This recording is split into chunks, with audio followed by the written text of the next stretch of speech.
Fire, आग को जलाए रखने के 5 तरीके। कहिए, आग को जलाए रखने के 5 तरीके।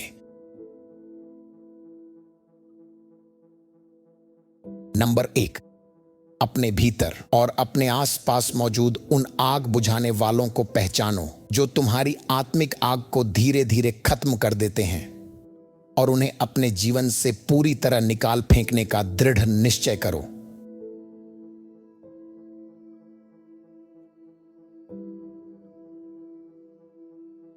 मान लो कि तुम्हें अभी यह नहीं पता कि अपनी आग को जलाए रखने के लिए तेल कैसे पैदा किया जाए, तो कम से कम इतना तो करो कि अपने जीवन में या अपने आसपास मौजूद उन चीजों या लोगों को पहचानो जो तुम्हारे भीतर की आग को बुझा देते हैं।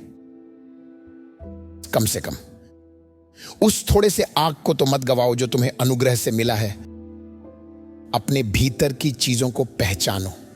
कृपया मेरी बात ध्यान से सुनो। तुम्हारे भीतर की चीजें और तुम्हारे आसपास की चीजें, अगर शैतान तुम्हारे भीतर की चीजों का उपयोग नहीं कर पा रहा, तो वह तुम्हारे आसपास की चीजों का उपयोग करने की कोशिश करेगा। इसका मतलब है कि शैतान के पास काम करने के 2 रास्ते हैं, एक भीतर की चीजों से और दूसरा बाहर की चीजों से। इसलिए पहचानो, खोजो। हम में से हर किसी के पास अपने अपने अनोखे आग बुझाने वाले हैं। कुछ हमारे भीतर हैं और कुछ हमारे बाहर। अगर उसके पास तुम्हारे भीतर से काम करने के लिए कुछ नहीं है, तो वह बाहर की परिस्थितियों का उपयोग करेगा। वह परिवार की समस्याओं, काम के तनाव या जीवन में आने वाली कठिनाइयों का इस्तेमाल करेगा। समझ रहे हैं मेरी बात को? कभी कभी वह लोगों के जरिए काम करता है। चर्च में ही कोई तुम्हें बहकाने की कोशिश कर सकता है। कोई कहेगा, हाय कैसे हो, क्या हम बात कर सकते हैं? कोई आदमी तुम्हें कॉल करता है और कहता है, क्या हम बात कर सकते हैं? आप क्या कर रहे हो उस आदमी के साथ? एक पुरुष को आपको कांटेक्ट नहीं करना चाहिए। इसलिए आपको सीखना होगा कि अपने भीतर की चीजों को पहचानें। अपने भीतर उन चीजों को देखो जिनसे तुम संघर्ष कर रहे हो। क्या तुम क्षमा न कर पाने की समस्या से जूझ रहे हो? वह भी तुम्हारी आग को बुझा सकता है। कोई भी ऐसी बात या स्वभाव जो तुम्हें परमेश्वर के वचन के विरुद्ध जाने को उकसाती है, कोई भी ऐसी चीज जो तुम्हारे भीतर परमेश्वर के वचन के खिलाफ काम करती है, वही तुम्हारी आत्मिक आग को बुझा रही है, क्योंकि वो चीज तुम्हें परमेश्वर की आज्ञा का उल्लंघन करने के लिए प्रेरित कर रही है। इसलिए तुम्हें कहना चाहिए, हे प्रभु, मुझे शुद्ध करने के लिए आपकी आग चाहिए। मुझे इस आदत से शुद्ध कर दे हे प्रभु। हालेलुया। अपने भीतर की अशुद्ध करने वाली चीजों को पहचानो जो तुम्हें दूषित करती हैं। उन्हें पहचानो और उन्हें परमेश्वर की वेदी पर रख दो, जहां वह उन्हें अपनी आग से भस्म कर दे। आपको इसे परमेश्वर की बलि की वेदी पर रखना होगा, ताकि पिता परमेश्वर इसे अपनी आग से भस्म कर सके। अपने शरीर को समर्पित करो। इसका मतलब है कि अपनी पृथ्वी पर स्थित सभी अंगों को प्रस्तुत करो। कुलुस्सियों अध्याय 3 के अनुसार अपने उन अंगों को मार डालो जो पृथ्वी पर हैं। यहां अंग उन चीजों को संदर्भित करते हैं जो हमारे भीतर होती हैं और जो पवित्र आत्मा की आग को हमारे आत्मा में बुझा सकती है। अब बाहर की क्रियाओं की पहचान करो। जिन लोगों से तुम जुड़ते हो और जिनकी वजह से तुम गिरते हो, उनसे अलग हो जाओ। जो लोग तुम्हें बहकाने की कोशिश करते हैं या तुम्हें परीक्षा में डालते हैं, उनसे कट जाओ। जो लोग तुम्हें पाप में गिराते हैं, उनसे कट जाओ। जो बातचीत तुम्हारे विश्वास को तोड़ती है, उनसे अलग हो जाओ। तुम ऐसी जगहों पर जाते हो जहां तुम परमेश्वर की आग से नहीं जुड़ पाते, या तुम कुछ पवित्र चीज खो देते हो। जिन बातचीतों में तुम भाग लेते हो, उसके बाद तुम्हें सूखापन महसूस होता है। ऐसा लगता है जैसे तुम्हारे भीतर से कुछ निकल गया हो। ऐसा लगता है जैसे तुमने परमेश्वर की पवित्रता खो दी हो। कुछ लोग जिनसे तुम बात करते हो, उनके साथ बात करते समय अचानक गंदी बातें निकलने लगती हैं, या तुम स्वयं एक अशुद्ध बातचीत में शामिल हो जाते हो।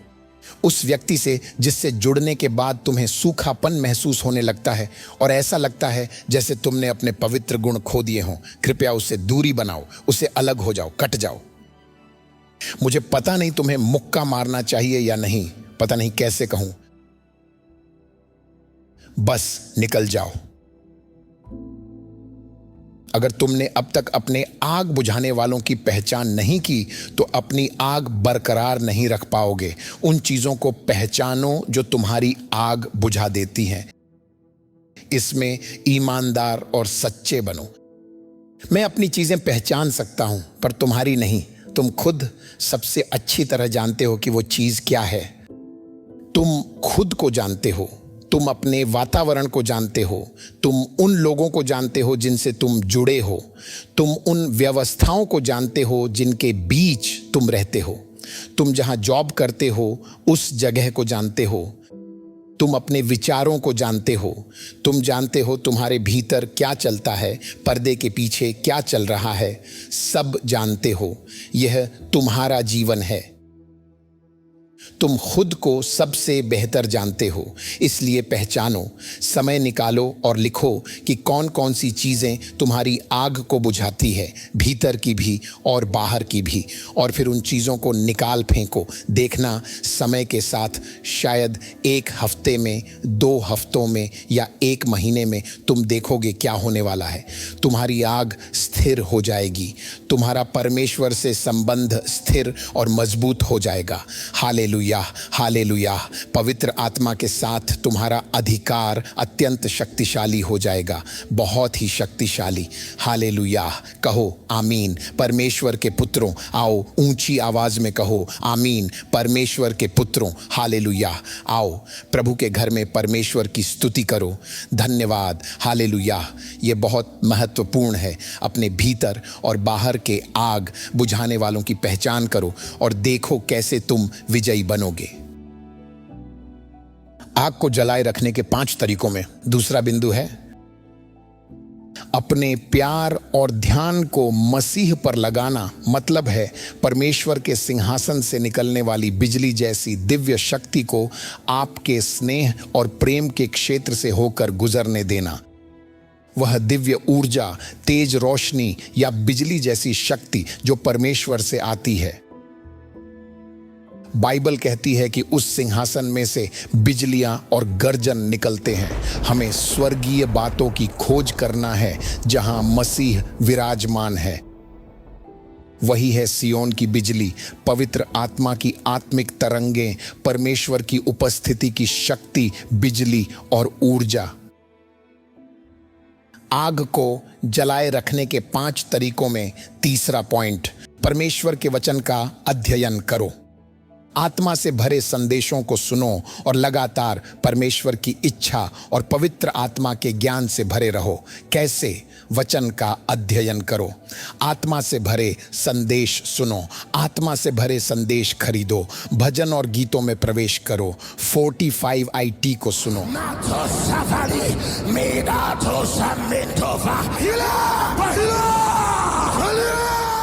आत्मा में गरजो और प्रार्थना करो, मेरी शिक्षाएं को सुनो और अन्य आत्मा से भरे सेवकों के संदेशों को भी खरीदो और सुनो। परमेश्वर की इच्छा के ज्ञान से परिपूर्ण हो जाओ। ठीक है?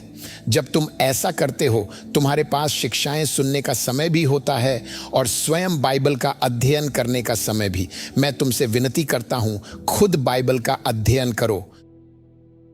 हर दिन कम से कम 2 या 3 घंटे निकालो ताकि वचन का अध्ययन कर सको। जो बातें पवित्र आत्मा तुम्हें दिखाए और सिखाए उन्हें लिख लो, नोट्स बनाओ। यही तरीका है जिससे तुम अपनी आत्मिक आग के लिए तेल पैदा कर सकते हो। वचन, इफिसियों अध्याय 3:19। और तुम मसीह के उस प्रेम को जान लो जो सभी प्रकार के ज्ञानों से परे है, ताकि तुम परमेश्वर की सभी परिपूर्णताओं से भर जाओ। परमेश्वर के उस प्रेम को जान लो, मसीह के उस प्रेम को जान लो, क्योंकि वचनों के ज्ञान के द्वारा, परमेश्वर के ज्ञान के द्वारा और मसीह के ज्ञान के द्वारा हम परमेश्वर की परिपूर्णता तक पहुंचते हैं। परमेश्वर की परिपूर्णता मसीह के प्रेम में पाई जाती है। इसे कहा जाता है उसके प्रेम की चौड़ाई, लंबाई, गहराई और ऊंचाई जो हमारी समझ से परे है। इसलिए जब हम वचन और आत्मा से भरे चीज़ों का अध्ययन करते हैं, लगन, सतर्कता, लगातार और मेहनती तरीके से करते हैं, तो हम परमेश्वर की इच्छा के ज्ञान से परिपूर्ण हो जाते हैं। पौलुस ने अपने सेवक तिमुथियुस से कहा, अध्ययन कर ताकि तू अपने आप को परमेश्वर के सामने योग्य ठहरा सके। ऐसा काम करने वाला बने जिसे लज्जित न होना पड़े, जो सत्य के वचन को ठीक रीति से काम में लाता है। इसीलिए तुम्हारी जिम्मेदारी है कि तुम वचन का अध्ययन करो ताकि तुम परमेश्वर की इच्छा के ज्ञान से भर जाओ। बाइबल कहती है परमेश्वर की इच्छा के ज्ञान से परिपूर्ण हो जाओ ताकि तुम प्रभु के योग्य चाल चलो और हर बात में उसे प्रसन्न करो, जो सत्य के वचन को ठीक रीति से काम में लाता है। इसीलिए तुम्हारी जिम्मेदारी है कि तुम वचन का अध्ययन करो ताकि तुम परमेश्वर की इच्छा के ज्ञान से भर जाओ। बाइबल कहती है परमेश्वर की इच्छा के ज्ञान से परिपूर्ण हो जाओ ताकि तुम प्रभु के योग्य चाल चलो और हर बात में उसे प्रसन्न करो। आग को जलाए रखने के 5 तरीकों में चौथा बिंदु है, आत्मा में प्रार्थना करो। आत्मा में प्रार्थना करो, नई भाषाओं में बोलो। नई भाषाओं में बोलने का प्रयास करो, नई भाषा नहीं बल्कि नई भाषाएं। यीशु ने कहा मेरे नाम में तुम नई नई भाषाएं बोलोगे। नई भाषाएं, सिर्फ एक भाषा नहीं, नई नई भाषाएं। सो अपने आत्मा से विभिन्न भाषाएं निकालने की कोशिश करो। गरजो, अपने आत्मा की भाषाओं को रिलीज करो। सो भाषाओं में बोलने का अभ्यास करो, आत्मा की भाषाएं। सो आत्मा में प्रार्थना करो, जिसका अर्थ है अन्य भाषाओं में बोलना, जिसमें आत्मा की कराहना और गर्जना भी शामिल है।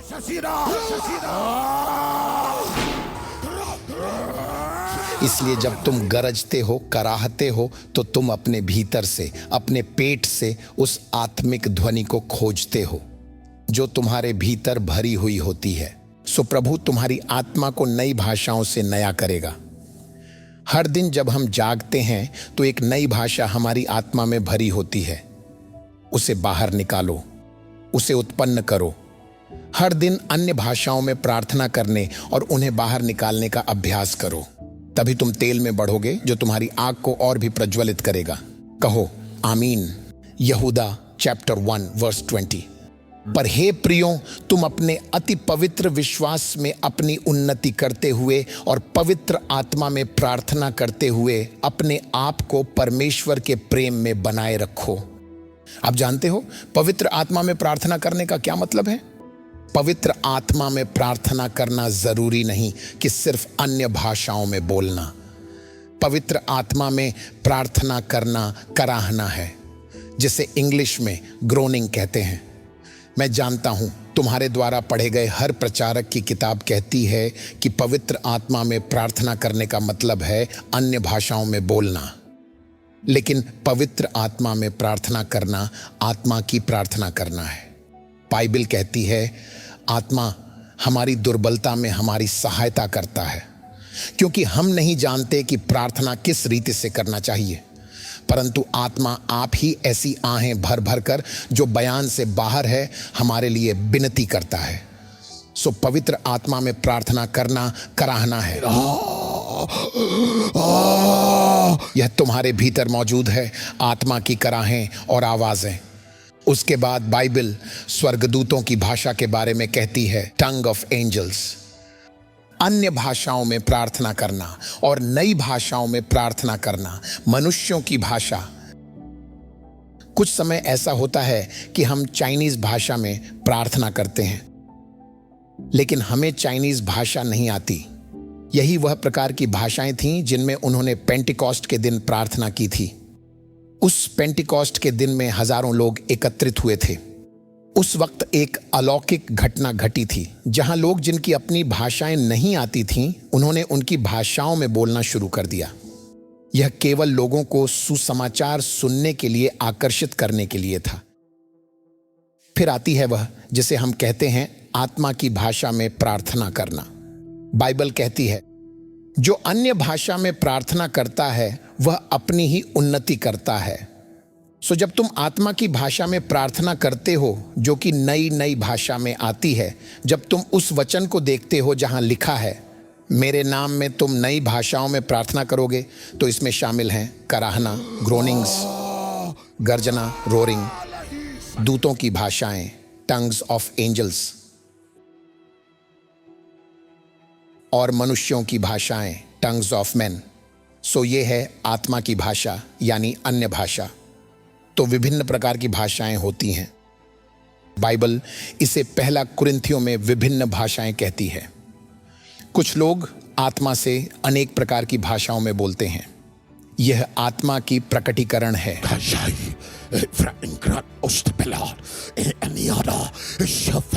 विभिन्न भाषाएं तुम्हारी आत्मा में भरी होती हैं, तुम उन्हें बाहर निकालते हो। तुम उन विभिन्न भाषाओं से प्रार्थना करते हो। जब तुम ऐसा करते हो तब तुम आत्मा के तेल में अत्यधिक रूप से बढ़ने लगते हो, जो तुम्हारी आग को और प्रज्वलित करता है। क्या मैं तुमसे एक सवाल पूछ सकता हूं? ईमानदारी से जवाब देना।